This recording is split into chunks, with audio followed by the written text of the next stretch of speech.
Ma force de dialogue, tout savoir sur les élections TPE avec la CFE-CGC.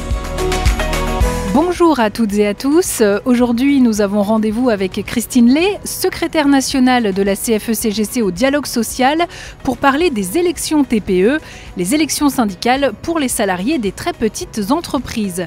Du 25 novembre au 9 décembre 2024, environ 5 millions de salariés sont appelés à voter. Mais voter pourquoi ? Pour qui ? Comment ? Christine Lay va nous l'expliquer dans un instant. On la retrouve dans un café parisien juste avant qu'elle ne prenne son prochain train. Allez, on y va.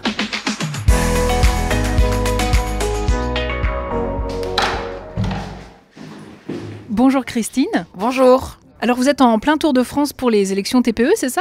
Oui, absolument. Je me déplace de ville en ville là depuis quelques mois.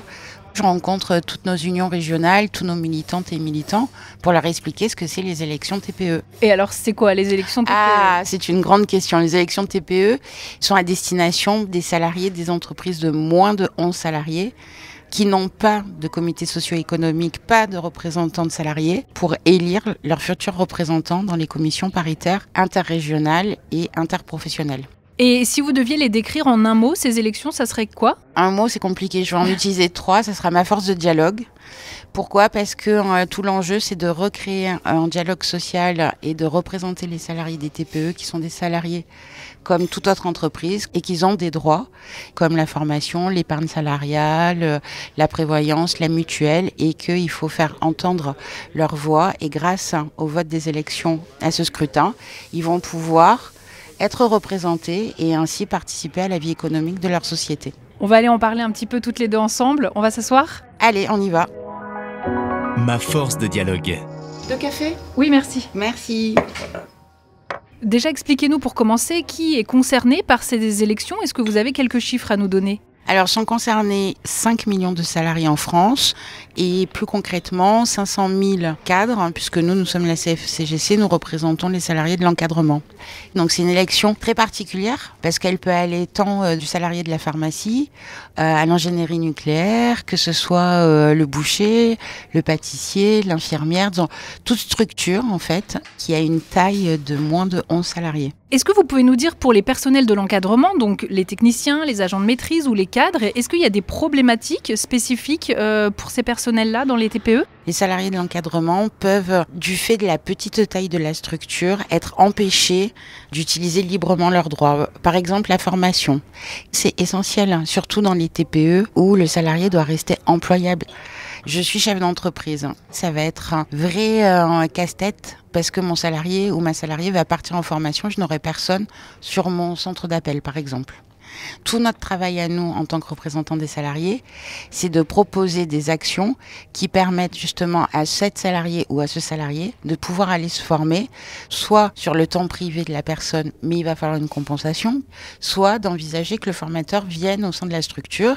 Ça va être tous les enjeux de négociation que nous allons opérer au niveau de sa branche professionnelle. Dans votre exemple, c'est là très concrètement que la CFE-CGC et ses élus entrent en action ? Oui, parce qu'on arrive à discuter donc de manière pragmatique entre représentants des salariés et représentants des employeurs au sein de nos commissions régionales.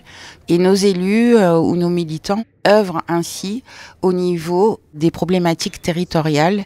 Tout est une question de réalité de terrain. Chaque problématique de commerce ou d'activité nécessite une réflexion et une solution adaptée. Et alors expliquez-nous comment vos élus à la CFE-CGC agissent pour défendre ces salariés des très petites entreprises. Déjà, nos élus, ce sont des personnes, des salariés, donc ils connaissent leur sujet, ils savent de quoi ils parlent.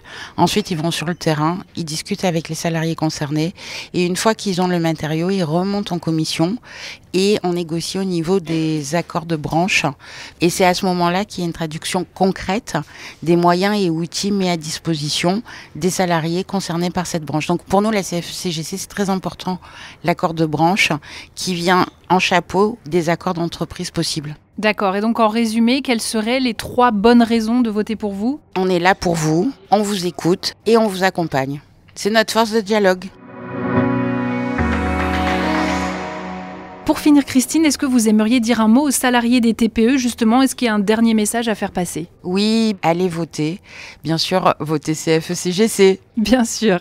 Merci beaucoup, Christine Lay, pour ces quelques minutes qu'on a passées ensemble. Merci à vous. Je vous laisse prendre votre train. Oui, merci. Vous n'êtes pas en retard. Et pour en savoir plus sur les élections TPE, bien sûr, vous pouvez consulter le site de la CFE-CGC, cfecgc.org. Et quant à moi, je vous donne rendez-vous très prochainement pour un nouvel épisode. À bientôt. Les élections TPE, c'est du 25 novembre au 9 décembre 2024. Votez CFE-CGC.